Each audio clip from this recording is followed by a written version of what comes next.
The rain had been tapping the metal roof of my garage since dawn, steady and cold, like a reminder that Christmas was close and the world outside had warmth I was not invited to. I was bent over the open hood of a 1969 Mustang Mach 1 when my phone buzzed on the workbench.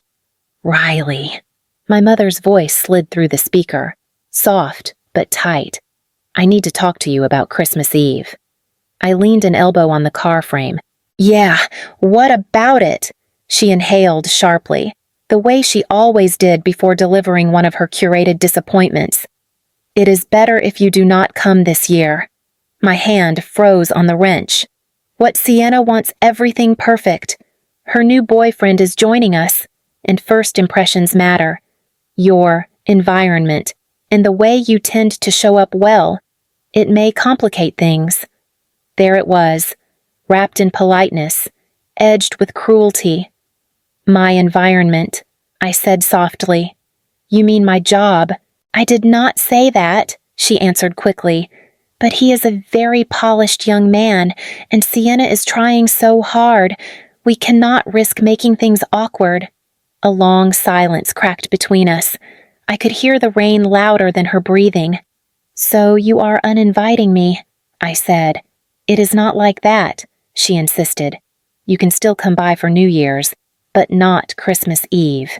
It is an important night for Sienna. I swallowed the heat rising in my throat. Got it. Good, she said, relieved. I knew you would understand. But I did not. And I did not argue either. I pressed the end call button, set the phone down, and stared at the floor like it might answer what I never dared ask aloud. The sting was familiar, old, buried deep like a bruise I had stopped checking on, still tender, still there.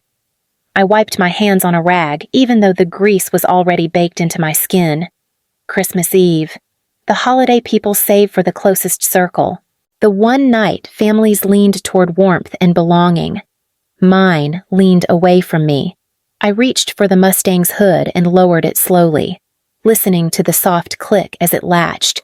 My life had always been a series of clicks, like that, quiet closures, small endings. Me stepping back so others could shine. Me fixing everything so no one else had to step out of their perfect image. Hey, a voice called from outside the garage door. It was Hank, my older neighbor, bundled in his heavy flannel coat, holding a box of tools he had borrowed last week. Just dropping these back, he said. Thought I would swing by. I forced a smile. Thanks. He squinted at me, sensing something off. You all right? Kid fine. I said too quickly. Just a long morning. He nodded slowly. Not convinced, but too kind to push. If you have a minute later, swing by. I made some cinnamon bread. Evie wants to give you a slice before she eats the whole pan. I let out a breath that almost sounded like a laugh. Tell her I will come by, and... Hank. Yeah. Thanks for checking in. He tipped his chin. People should... You do a lot around here. When he left, the garage felt bigger, emptier, the air colder. I looked at the phone again, the missed call icon staring at me like a quiet command to shrink smaller. Instead, I whispered to myself, not this time. If you have ever been pushed out of a place that should have been home, keep listening. Stories like ours deserve to be heard. I shut down the garage for the evening, but the echo of my mother's words trailed me home like a shadow I could not shake. I dropped my keys on the counter and rubbed the bridge of my nose. The silence of my small apartment pressed in. My phone buzzed again this time. A text from my sister. Sienna Mom talked to you. Right, please do not make this complicated. No greeting, no apology. Just expectation. The same tone she used when she wanted something fixed, something paid, something rescued. I typed back, yeah, I heard. Then set the phone face down. My chest tightened as memories slipped in through the cracks I tried to seal. Years of being the one who shouldered everything quietly. Sienna calling past midnight because she hit a curb and bent a rim. Mom whispering that the power bill was overdue again and could I please take care of it before the lights went off. Dad pretending not to notice me paying the emergency plumber that one night a $420 bill he never mentioned again. They called it help. But the truth was simpler. I kept them from falling apart, and they pretended it meant nothing. My phone buzzed again. This time, it was Hank. Kid. He said the moment I picked up, "Evie's asking why you look sad. She said you had the quiet eyebrows today." Despite myself, I huffed a laugh. "Tell her I am fine." "You do not have to be," he said gently. "I got uninvited from Christmas Eve." He paused. "Your family did that." "Yeah, that is rough, Riley." I swallowed. "It's whatever." "No," he said firmly, surprising me. "It is not whatever. You matter more than they let you believe." His voice held something steady, something grounding, and it loosened a truth inside me I had never said out loud. "I am tired of being the one who fixes everything." I murmured, "You don't have to carry all that weight alone." Before I could answer, thunder rolled outside, sharp and sudden. Hank exhaled. "Come by tomorrow," he said. "Evie wants you to help her paint ornaments. She thinks you make things better." A warmth pressed against the cold in my chest. "I'll be there." "Good. And Riley?" "Yeah. Let someone take care of you for once." The line clicked off, leaving me holding those words like something unfamiliar, fragile, and almost too heavy to set down. I woke to a pounding so hard it rattled the hinges. Not a polite knock, an angry, insistent demand. I pulled on a sweatshirt and opened the door halfway. My entire family stood on my porch. Elaine's coat was pristine despite the rain. Ken's jaw was already tight. Sienna had mascara smudged beneath her eyes, framing a glare sharp enough to cut. And behind them, hands buried in his pockets, stood a tall man I guessed was her new boyfriend. "Riley," Mom snapped, brushing past me like she owned the place. "Do you have any idea what you have done?" I blinked hard. "What are you talking about? Grandma called us at 6 this morning," she said, sobbing. "She thinks we excluded you from Christmas Eve." "You did," I said quietly. Mom gasped like I had slapped her. "You repeated that. To her, I did not call Grandma. I said, I did not call anyone." Dad stepped forward, voice low and irritated. "You always twist things. You always make us look like the bad guys." I said nothing. I repeated. Sienna scoffed. "Then how did Grandma find out?" I shrugged. Maybe it bothered her that I was not invited. Sienna's eyes narrowed. "This is unbelievable. You know how much stress I am under trying to make this holiday perfect for Derek, and now the whole family thinks we are cruel." At his name, the man behind them lifted his chin slightly. Derek. He had the look of someone who walked into chaos without realizing he had opened the wrong door. Mom turned to him with a tight smile. "This is exactly why we made the decision we did. Riley can be unpredictable." My stomach clenched. "Unpredictable?" I echoed. Dad jabbed a finger at the floor. "This is on you, Riley. Your sister has enough pressure. She does not need your drama added to her plate." "My drama," I said, heat rising under my skin. "You uninvited me. That is it." Mom whirled back toward me.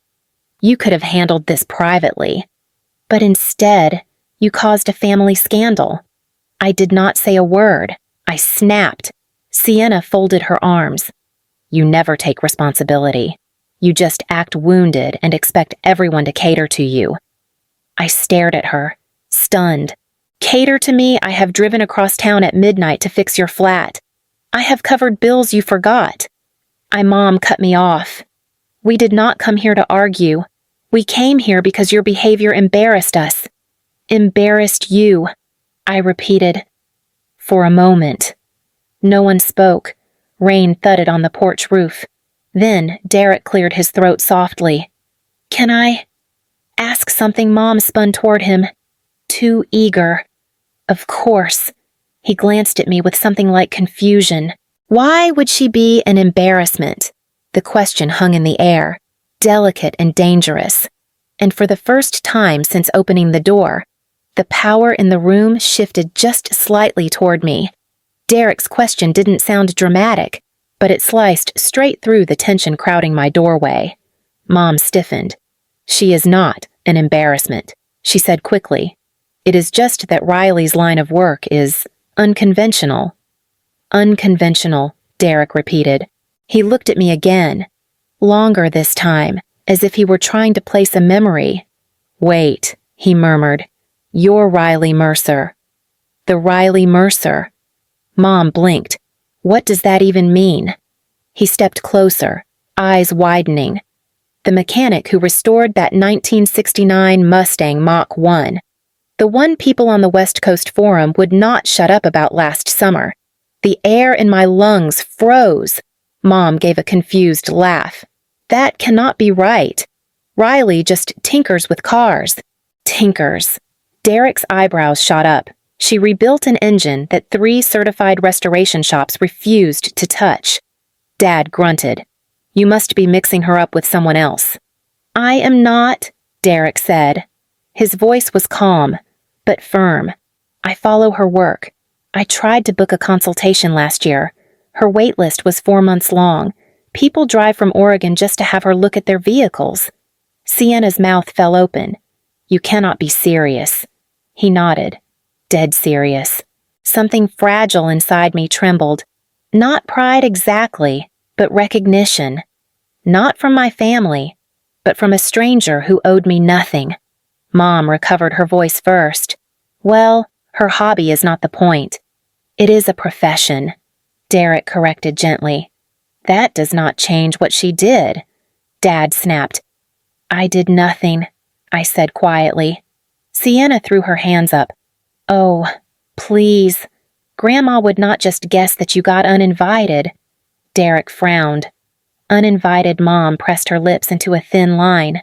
We simply thought Riley might make things complicated for Sienna's image. That is all. Derek turned toward them slowly. You removed her from Christmas Eve to protect an image. Mom straightened her shoulders. Do not twist this. We had to think about what is best for the family. There it was again. Family. A word they used like a rope pulled only in their direction. Derek looked at me with something softer, something like understanding. You should not have been excluded, he said quietly. The room seemed to tilt. Dad's face darkened. We did not come here for judgment. That is funny, I said before I could stop myself. Because that is all I have heard since you walked in. No one answered. But the silence felt different now, like the foundation beneath them had cracked. Just enough for the truth to breathe. The silence didn't last. It never did with my family. Mom cleared her throat sharply, as if snapping back into a role she knew by heart. Regardless of how Derek feels, we did not come here to rehash Christmas Eve. We came because we need to handle a few responsibilities. There it was the real reason. Not concern. Not reconciliation. A transaction. Dad stepped forward, already annoyed. The roof is leaking again. We need you to look at it today. The estimate said it would cost around $2,700, but if you handle it, we can avoid unnecessary labor fees. My jaw tightened. You came here for repairs. And support, Mom added. Her voice was clipped, like she was reminding me of my place. Sienna's event is tomorrow night, and she needs decorations. Good ones. She needs $900 transferred by the end of the weekend. Sienna crossed her arms, chin lifting. It is not charity. It is just what you always do. Derek slowly turned his head toward her. She always pays for your events. Sienna blinked at him, confused by the question. Well, yes. She helps because she knows how important my work is. Your work, I echoed. Sienna shot me a look. Do not start. This is separate from Christmas Eve. I should not have to beg for support when you know this weekend could make or break my entire quarter. Dad chimed in, waving a hand at me like swatting a fly. Do not make this difficult. You handle these things. It is what you are good at. What I am good at, I repeated. Mom nodded, satisfied. Exactly. You fix things. You always have. The old ache pulsed deep in my ribs. The familiar expectation. The assumption that I would step forward, patch the holes, smooth the edges, disappear into usefulness. Derek broke the rhythm. You uninvited her last night, he said, voice even, and now you are asking for money and repairs. Mom glared at him. This is a family matter. He didn't flinch. It does not look like family. It looks like exploitation. Sienna's head snapped toward him. Are you serious right now? Dad growled. Watch yourself, son. But Derek just lifted his hands slightly, palms open. I am watching. That is the problem. My pulse thudded hard, everyone staring, waiting for me to fold the way I always did. Mom softened her tone like she was coaxing a reluctant child. Riley, sweetheart, you know we count on you. You know we need you. Something inside me slid into place quiet, certain, unmoving. I met her eyes. No, I said. The word landed with the weight of a lifetime behind it. No. The word left my mouth so steadily, so calmly, that for a moment no one reacted. It hung between us like something foreign, something none of them had ever heard from me before. Mom blinked first. Excuse me, I am not fixing the roof, I said, and I am not transferring $900 for decor. Dad's face reddened. After everything we have done for you, I cut him off, my voice sharper than I intended. Feeding your kid and keeping a roof over her head is called parenting. Ken, not leverage, Mom gasped, hand flying to her chest. How dare you speak to your father like that? He is not speaking to me like a father, I said. Sienna's jaw dropped. You are unbelievable. You always help. Always. Why make a scene now? I am not making a scene, I said. You came to my house to demand things from me. It is not demanding, Dad barked. It is responsibility. You owe your family support. I do not owe you anything, I said. Sienna threw her hands up. This is so dramatic. You know how important my event is. You know what people expect from me tomorrow night. And none of that, I said, is my problem. She stepped closer, finger jabbing toward my chest. Everything you are saying right now, it is selfish. I stared at her finger, then at her face. Selfish, I repeated. You called me at 1 a.m. last year because you could not figure out how to change a tire on your imported sedan. I drove 20 minutes in the rain to help you, and you never thanked me. Sienna's face twisted. That is not the same. It is exactly the same. I said. Dad took a step forward. You are going to regret this attitude. Derek suddenly stepped between us, palms raised slightly, not confrontational, but firm. Hold on. She is setting a boundary. That is not an attitude. Mom whipped her head toward him. This is not your place. He didn't move. Maybe not. But you dragged me into your family conflict, so now I am seeing it. Sienna's voice cracked. Derek, do not do this.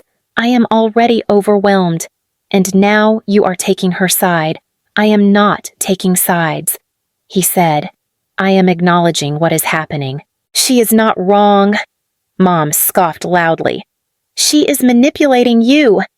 Is she? Derek asked. Because from where I am standing, she has not asked for a single thing. Dad jabbed a finger at me. You always twist things. That is what you said earlier, I replied quietly. But the only people twisting anything are standing on my porch yelling at me. They didn't speak. For once, they had nothing ready, no rehearsed line, No guilt-laced reply. I stepped back into my doorway. I will not discuss this anymore. I am done fixing, paying, patching, and covering.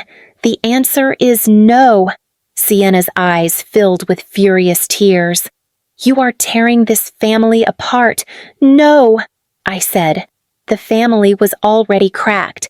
I just stopped holding the pieces together before they could respond. I reached for the door. Mom lunged forward. Riley, you listen to me. But Derek placed a gentle hand on her arm. Let her close it. The shock on Mom's face was almost enough to stop my breath. Almost. I shut the door. Their muffled voices spilled through the wood outrage, disbelief. Sienna crying, Dad swearing, but none of it reached me the way it once did. Inside my apartment, the silence felt unfamiliar, unsteady, but mine. And for the first time in years, I did not feel small inside it. The next evening, the garage felt warmer than it ever had. Not because of the space heater rattling in the corner, but because Hank and a handful of the kids from the shelter filled it with noise and life. Riley. Look, Evie held up a painted ornament shaped like a crooked star. It is supposed to be your car. I squinted at the mess of red and black streaks. It is perfect, I said. She grinned wide and shoved it into my hand. You have to keep it. Hank settled onto an old stool with a soft groan. Told you she would like it, kid, he said. Then he looked at me with that same quiet concern from the day before. How are you holding up, I am here? I said. That is something. He gave a short nod, reading more in my voice than I intended to reveal. The teens crowded around the workbench, bickering playfully over whose gingerbread car looked most like an actual vehicle.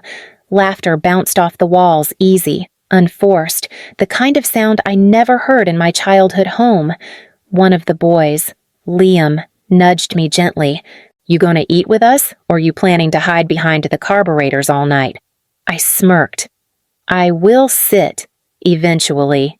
He rolled his eyes. You are terrible at taking breaks. Old habits, I said. Hank leaned over.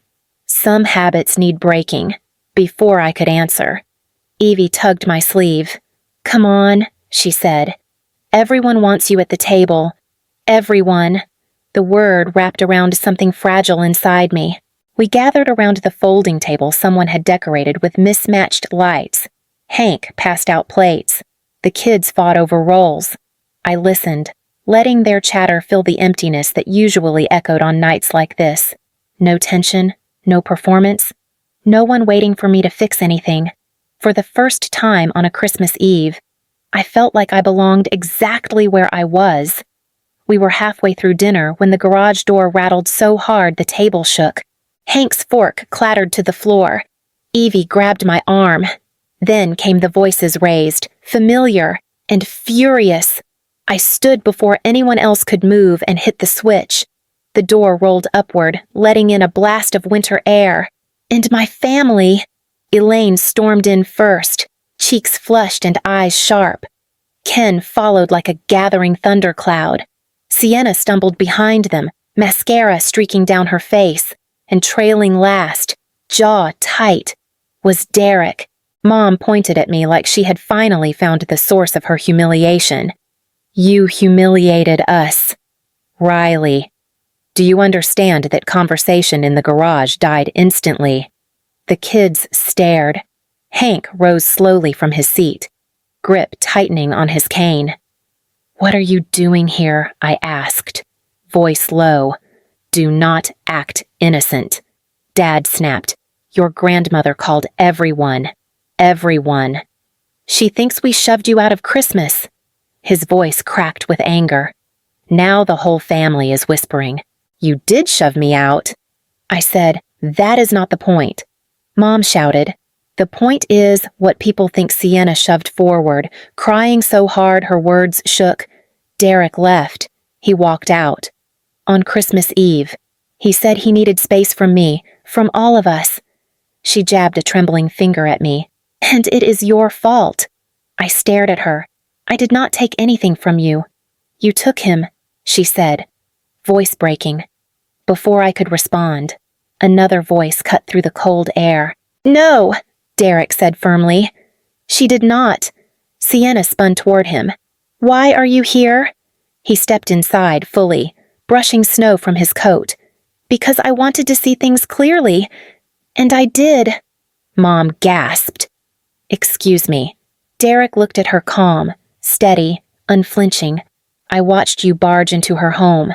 I listened to how you speak to her, how you treat her. This is not just a misunderstanding. This is a pattern. Dad's voice rumbled like distant thunder. Watch your mouth. I am watching, Derek replied. And what I see is not family. Sienna's scream tore through the garage. You are choosing her over me. I am choosing decency, he said. Something in the air snapped. Mom lunged for the workbench, grabbing at the envelope I kept there, the one I had prepared months ago, but never had the courage to use. She waved it wildly. This means nothing. Nothing. I stepped forward and took it back from her hands gently but firmly. No, I said. It means everything. I opened it and held out the stack of papers, records of every bill, every forgotten debt, every emergency I had covered for them. This, I said, is what you call family help. This is what you have expected from me for years. Dad's face drained of color. You kept track. I kept boundaries. I said, you ignored them. The room went impossibly still. The kids watched with wide eyes. Hank stood behind me like a quiet wall. Derek looked at me with something close to respect. Mom shook her head violently. No one will believe this. I didn't raise my voice. I didn't need to. They already do, I said. Behind me. Every person in the garage nodded. Dad was the first to recover. His voice shook with something colder than anger. You are going to regret this. Riley, I already regret letting it go on this long, I said. Sienna's breathing hitched, sharp and panicked. Derek, please. We can go home and talk about this. This is not who we are. He looked at her with an exhaustion I recognized because I had carried it for years. It is exactly who you are. I just did not see it before. Her shoulders crumpled. So that is it. You are choosing a garage full of strangers over me. I am choosing a place where people speak honestly, he said, where no one demands everything and gives nothing. Mom's expression twisted into disbelief. You do not get to lecture us, Derek. You have known us for barely a month, and I have seen enough in that month to know how you operate. Dad stepped forward, but Hank planted his cane down between them with a sharp crack. That is close enough, he said quietly. Dad stared at him like he did not understand how anyone could stand against him.